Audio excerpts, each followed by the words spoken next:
want to start this morning with a little story from, I don't know, probably 16 or more years ago. It was Thanksgiving, and I had gone to Rock Hill with my family to enjoy and celebrate Thanksgiving. And another member of our church, or family in our church, was nearby as well. Their family lived nearby, the Graves family. And their daughter, Lainey, who I think was probably about 4 at the time, came down with appendicitis while she was at her grandparents' house at Thanksgiving and ended up in the hospital. And so one evening, Lee and I drove to the hospital in the nearby town to see Lainey and her family.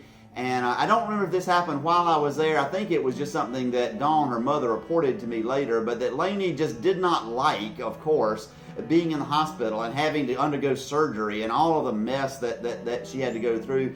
And she just kind of stomped her foot at one point and said, "I am sick of this in my life." And Dawn and Lee and I know the rest of the Graves family probably have used this over the years. It's just a wonderful expression of lament. I am sick of this in my life. I woke up this morning sick of this in my life. Sick of having to be stuck at home and not get to see people, not get to hug people. Sick of knowing that in spite of all of this mess with this virus, Chattanooga and the wider southeast area is now trying to dig out from tornadoes and storms. I am just sick of this in my life. Lainey's little phrase helps, and yet I just woke up depressed and frustrated and not wanting to keep doing this.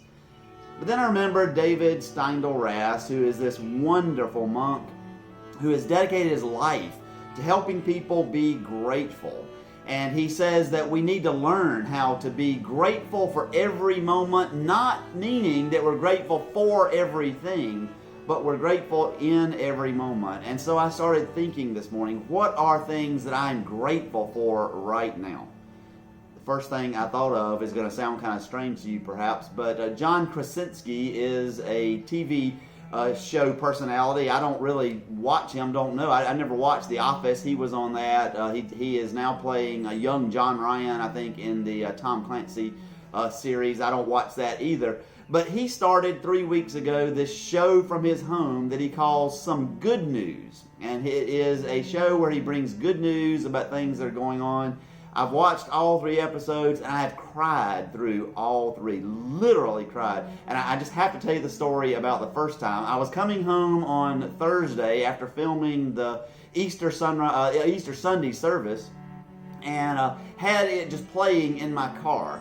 My daughter Sarah fussed at me because I was playing a video in the car, but I wasn't watching it, I was just listening to it. But listening to it was enough, and I started to cry. And it was, as I shared with the people Thursday night at our Thursday night, Maundy Thursday communion, it was one of those ugly cries. I mean, I was so grateful for the things that he was sharing, but it just moved me so much. And as I turned into my neighborhood, right as you turn off of Dalton Pike, there's a fire department there. And all the firefighters were out, they were washing their trucks, and there was an ambulance there, and the EMTs were there, and there was a police car there, and a couple of police officers there. And all of these first responders were just spending some time together, obviously, just kind of hanging out together a little bit. And I'd already been crying, but I rolled down the window and tried to kind of wipe away the tears. And I yelled out at them, "Thank you so much for everything you're doing for us." And they waved back and thanked me. And then I had to roll the window and drive away quick, because then I just started really, really crying. But it made me so grateful for them. I'm so grateful for that show, Some Good News, because it does make me so very grateful.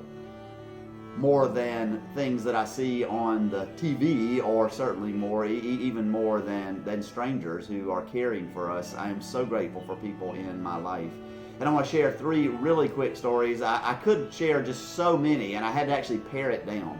But I want to share 3 quick stories about things that happened in the last few days that I'm grateful for, hopefully as a way of helping you be grateful as well. Saturday morning, I got a text from a woman in Chattanooga who got my cell phone number from our church answering machine. And she said that she had 8 kids at home, and they did not have any food, and they did not know what they were going to do for the weekend. And I certainly wanted to help. I wasn't quite sure how to help, but I knew who to ask for help. Sarah Quattrochi, who is our Director of Youth Ministries and Community Outreach, she knows so much, so many of the resources and the ways that we can help. And so I got in touch with Sarah and I said, I'm not dropping this in your lap. I'm just asking for advice. How do I help care for this family? And Sarah said, let me call them, let me kind of see, and I'll let you know. And so she got back in touch with me in a little bit, and she said, I'm going to the grocery store, and I'm going to shop for them. There's just nothing over the weekend that's really available for them, but I can tide them over until Monday, and then I can get them in touch with the resources they need to be able to get the food that they need. And I said, Sarah, I didn't ask you to do this. I wanted to do it. I just wanted your help, your advice. And she said, I'm in Chattanooga. I can do this easier. Let me handle this. And so then I just did the easy part. I financed it. But Sarah spent her Saturday, not in ways that she planned, going to Aldi, shopping for this family, taking the food to the family, and helping a family with 8 children be able to get through the weekend. I mean, what great news that is, and what gratitude I have for Sarah for being able to do that. Sunday night, as you all know, we had the storm and the tornadoes come through the area, and I'm first grateful for all the people that were checking in with me on Sunday evening. Again, Sarah Quattrochi and also Steve Faulkner both sent me texts before the storm hit to make sure that we knew it was coming our direction. It had kind of already cleared through Chattanooga, I think, a little bit at that point, and I'm so thankful for that.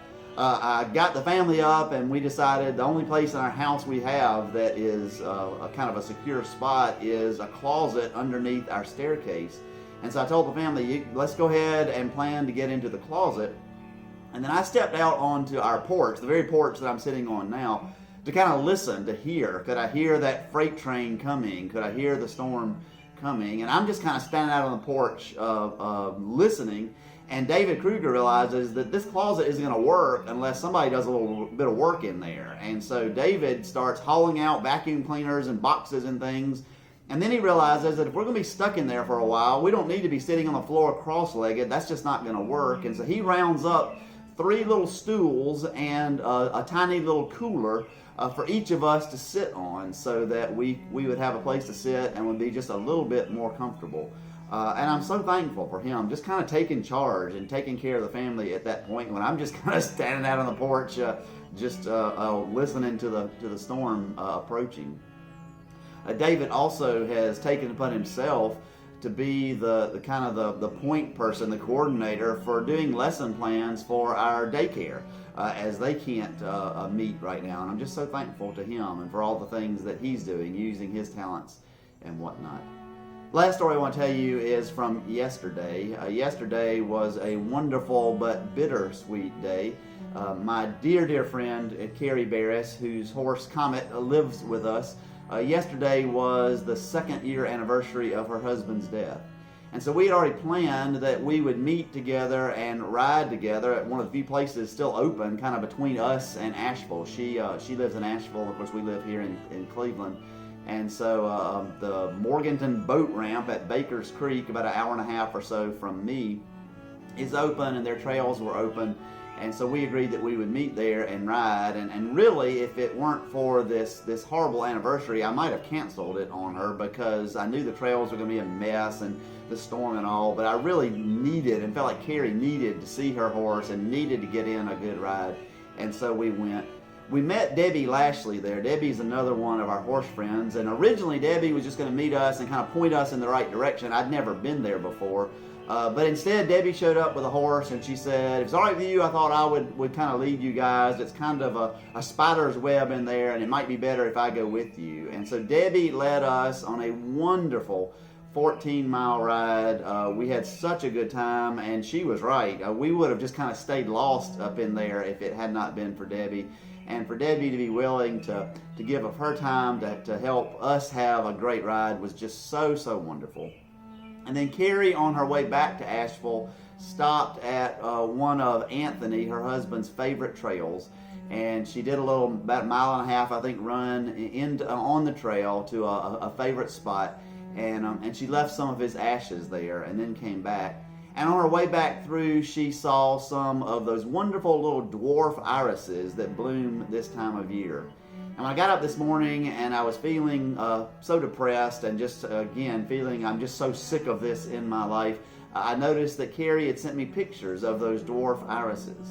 Now, those dwarf irises have a special meaning to me as well. It used to be that Lee and I always did a backpacking trip on Easter Sunday. Sometimes it was a family backpacking trip, sometimes it was with friends, sometimes it was just with the two of us.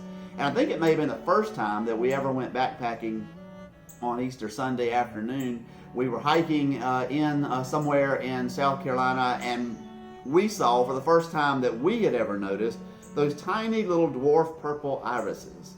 Now, irises are Lee's favorite flower, and so to see them on an Easter Sunday was for us just this wonderful gift that God gave to us. A wonderful symbol of resurrection, like all flowers are, but for it to be Lee's favorite flower and for it to be Lee getting to discover a new version of her favorite flower on Easter has always made that for us symbols of Easter, symbols of resurrection, and symbols of hope. And so I responded to Carrie and told her that little story. She knew that we liked irises. I'm not sure she knew that story. And said, my hope is that this is a gift for you as well. And she responded and said, I hope it is too. I'd like to think that it is. And so on this beautiful day, when we are stuck at home, when some of our friends and fellow Chattanoogan's or fellow people in the Southeast are digging out from under a storm, when other people are facing the loss of loved ones because of this virus, let us be grateful, not for what is happening, but grateful for each moment. And let us find ways to sense God and to see God and to be grateful. And one of the best ways we can be grateful is find a way to share our gratefulness with others or to share with others in some other ways. I invite you to find a way to make a difference this day. God is with us. How thankful I am for that. Amen.